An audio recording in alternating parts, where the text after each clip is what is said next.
Vous êtes sur Africable Télévision. Bienvenue dans Afrique Midi. Voici les titres. 9e jour de l'intervention des troupes françaises aux côtés des forces maliennes. Les premiers éléments des forces ouest-africaines ont déjà foulé le sol malien. C'est véritablement hier qu'a commencé le balai aérien. Très forte incertitude autour du dénouement de la prise d'otages en Algérie.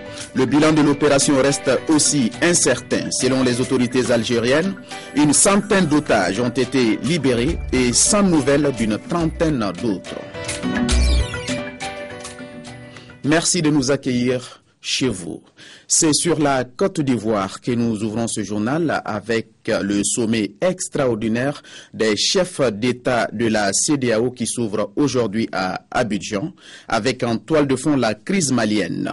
Une réunion dirigée par le président Alassane Ouattara, président en exercice de la CEDEAO, communauté économique des États de l'Afrique de l'Ouest. Depuis hier, plusieurs chefs d'État étaient arrivés dans la capitale ivoirienne.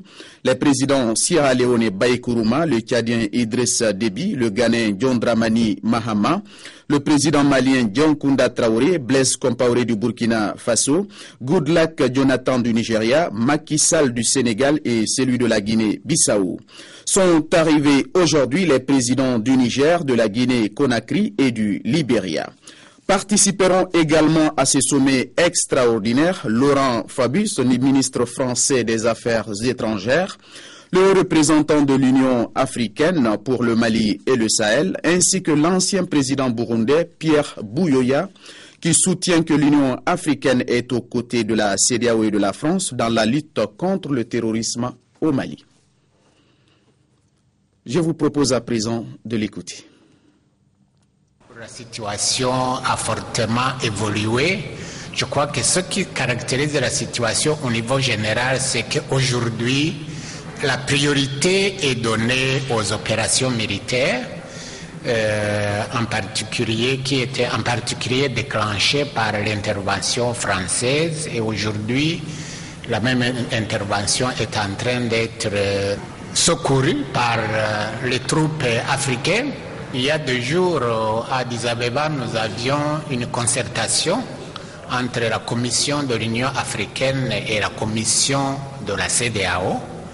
Et cette question de participation des troupes africaines provenant des pays non membres de la CEDEAO a été abordée. Plus que ça, je pense que cette participation est en train de se réaliser maintenant. 9e jour de l'intervention des troupes françaises aux côtés des forces maliennes. Elles peuvent désormais compter sur le soutien des pays africains. Les premiers éléments des forces ouest-africaines sont arrivés à Bamako dès jeudi, mais c'est véritablement hier qu'a commencé le balai aérien. Notre reporter Oussoufo Diagola y était. Juste une anecdote. C'est l'avion présidentiel de Faure Yadema himself qui a transporté les troupes togolaises par bataillon de 45 hommes. Avec 500 hommes mis à la disposition des forces de la CEDEAO, on se fait une petite idée du nombre de rotations. Qu'à cela ne tienne, les troupes togolaises avaient déjà commencé depuis mars 2012 une série de formations et d'entraînements avec l'armée française. J'étais en train de préparer effectivement un détachement d'instruction et d'entraînement au profit des forces armées togolaises pour les préparer pour l'opération MISMA qui était en train de se préparer au sein de la CEDEAO. Les événements ont fait qu'on a été obligé de lancer une intervention militaire ici au Mali. Et donc maintenant, je vais être ce que l'on appelle chef d'un détachement de liaison auprès du bataillon togolais qui est déployé, de manière à faciliter le travail de ce bataillon, de manière à ce qu'il puisse s'intégrer dans tout le dispositif avec les Français et avec les autres unités africaines. Entre l'avion présidentiel togolais et le C-130 des forces militaires nigérianes, la différence ne se raconte pas. Le bataillon nigérien continuera à arriver ce soir et encore demain. Le nombre de soldats qui est arrivé aujourd'hui est le même que celui d'hier, c'est-à-dire une cinquantaine. Ce sont des troupes de précurseurs. Le balai militaire battra la cadence jusqu'au 22 janvier prochain avec les dernières troupes annoncées, celles du Burkina Faso. Et on vient de l'apprendre, pour accélérer la cadence du transport des troupes togolaises, 2 cargos de transport militaire seront mis à disposition dès aujourd'hui. C'est le commandant Eric de la mission d'assistance française auprès du Togo qui le confirme ici au micro de Oussouf Diagola. Bon, effectivement, actuellement, pour pallier l'urgence, le président de la République du Togo a mis à disposition son avion pour commencer à apporter les premières troupes. À partir de demain, il y a des avions des C-130, comme ceux qui sont à côté de nous là, qui participeront donc à cet emport du bataillon togolais. Nous poursuivons avec l'actualité. L'assaut mené il y a 48 heures par l'armée algérienne sur le site gazier d'In Amnas se poursuit. 100 personnes auraient été blessées, mais la situation reste toujours très confuse. Premières accolades et surtout premier moment de réconfort, synonyme de liberté pour ces désormais ex-otages. Après plus de 24 heures aux mains des ravisseurs pour certains d'entre eux. Qu'ils soient algériens ou étrangers, ici tous se considèrent comme des survivants. Nous sommes sortis et nous avons agité nos bannières. C'est là que l'armée nationale a pu nous reconnaître comme étant des travailleurs. Ils nous ont laissé partir. Très soulagés d'être dehors. Évidemment, nous ne savons pas vraiment ce qui s'y passe encore. Alors tant que nous sommes heureux d'être libérés, nos pensées vont surtout à nos collègues qui sont encore sur ce site en ce moment.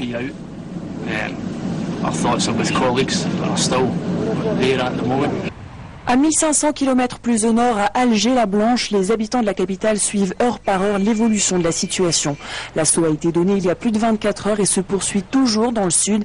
Des événements tragiques qui, pour beaucoup d'Algériens, font remonter à la surface les souvenirs terribles de la guerre civile, même si les hydrocarbures n'avaient jamais été visés par une attaque. Nous avons déjà eu 10 années ensanglantées, c'est assez. Tout ce que nous voulons, c'est que l'Algérie vive en paix et sans être misée. Ce qui s'est passé hier sur le site d'Ain Amenas a mis en péril notre sécurité. Je remercie Dieu car notre gouvernement et notre armée ont été capables d'y arriver, même si le défi est encore en jeu. Rien n'est encore joué en effet sur le site gazier d'Ain Amenas situé dans l'est algérien près de la frontière avec la Libye. Les preneurs d'otages ont fait exploser une partie de l'usine pour repousser les forces algériennes.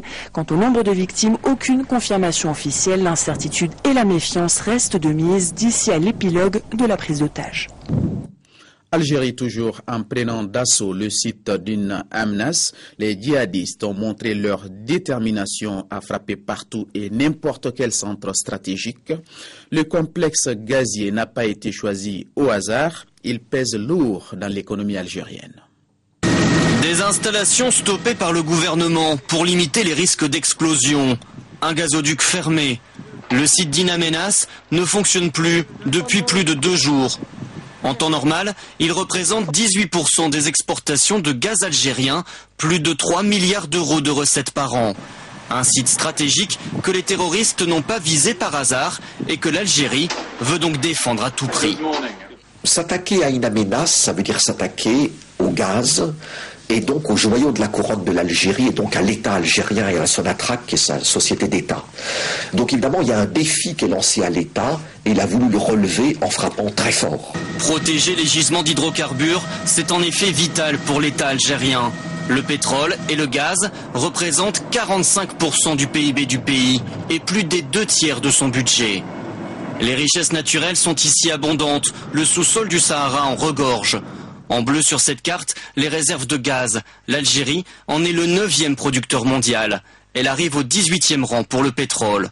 Toutes les grandes compagnies ont donc construit des sites d'extraction au milieu de ce désert. BP, Shell, Total, Statoil. Une présence qui ne devrait pas être remise en cause par la prise d'otage d'In Amenas, car les dépenses de sécurité, même largement revues à la hausse, ne représentent qu'une goutte d'eau dans cet océan d'or noir. Des ressources dont l'Europe ne pourrait pas se passer, l'Algérie est le 3e fournisseur de gaz du continent.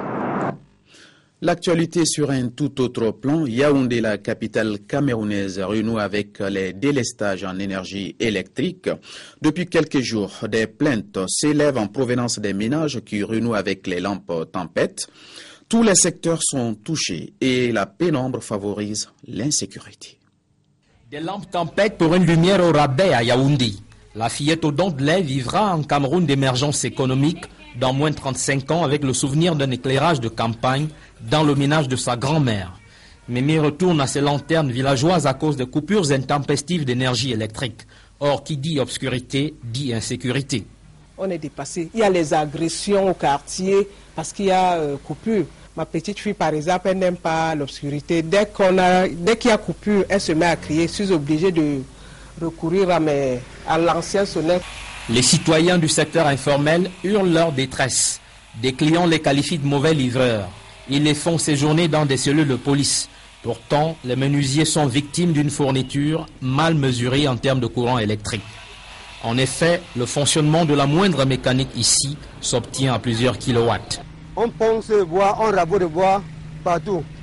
On fait avec le courant. Parfois même, le courant vient, ça grille des appareils. Les apprentis de cette vitrerie n'arrivent plus à se regarder dans la glace. Les délestages désagrègent aussi leur capital confiance vis-à-vis de la clientèle. D'autres commerces sont au bord de la faillite.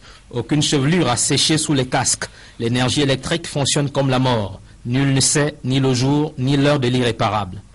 Il y a des fois en soirée qu'on coupe le courant. Au lieu de couper en journée, on nous coupe ça dans la soirée. Nous nous retrouvons dans le noir jusqu'à 22h, 23h. Il y a des fois on coupe en journée pendant que les clients sont au casque.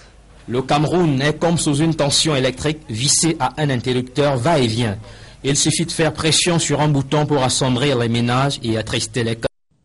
Le reste de l'actualité avec ce drame qui nous ramène à la réalité, la tentative de suicide d'une petite bonne la semaine dernière relance le débat et surtout la problématique de l'exploitation des petites filles au Maroc.